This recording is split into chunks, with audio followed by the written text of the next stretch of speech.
We are looking now, after 6-7 years of effort by the local community, at the best straight line racing track ever. It's the most extraordinary 20 kilometre, 1 kilometre wide, hand prepared surface with the best surface, the best weather.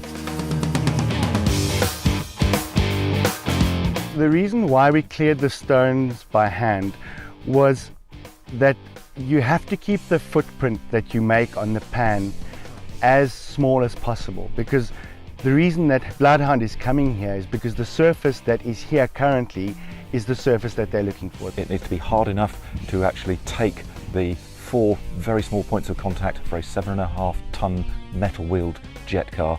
It needs to be hard enough to cope with the very violent pressure changes of supersonic airflow, not just around the vehicle, but particularly around each one of those 4 wheels. It also needs a good weather factor. We're going to be out here for not just weeks, but probably months, running the car up and down, increasing the speed over the next 2 years, up to 1,600 kilometres an hour. 317 Northern Cape residents removed around 1,600 tonnes or 2,500 tippet trucks of stone, clearing an area on Huckskin Pan equivalent to the road surface of the N1 highway between Cape Town and Joburg. The head of the Landspeed Record Commission, Dennis Dean, who effectively heads up the world governing body for Landspeed Record as part of the FIA, and even he came here, he said he's never seen anything like this. And what I saw yesterday, driving up and down at 180, 200 kilometres an hour, giving the journalist a very brief glimpse into the world's best straight line race track, astonished me. It is consistent, it's smooth, it's fabulous. This is exactly the way we wanted it to be. But the Bloodhound project is about more than breaking the current, longest-standing and only supersonic land speed record of 1,228 kilometers per hour.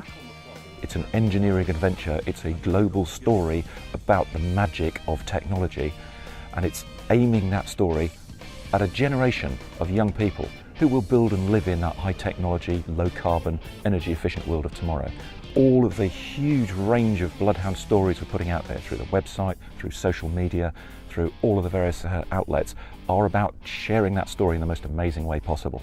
When we come here next year, we will be, for the first time in history, because we're going to be streaming live video and live data, so tens of millions of people will be able to share the adventure live online as we do it.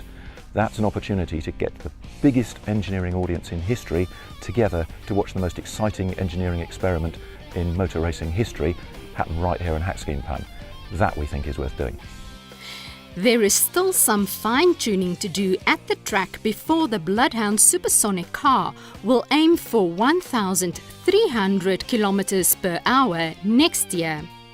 A modified Bloodhound supersonic car will then attempt 1,600 kilometers per hour in 2017. Marisa de Klerk, Joburg Today.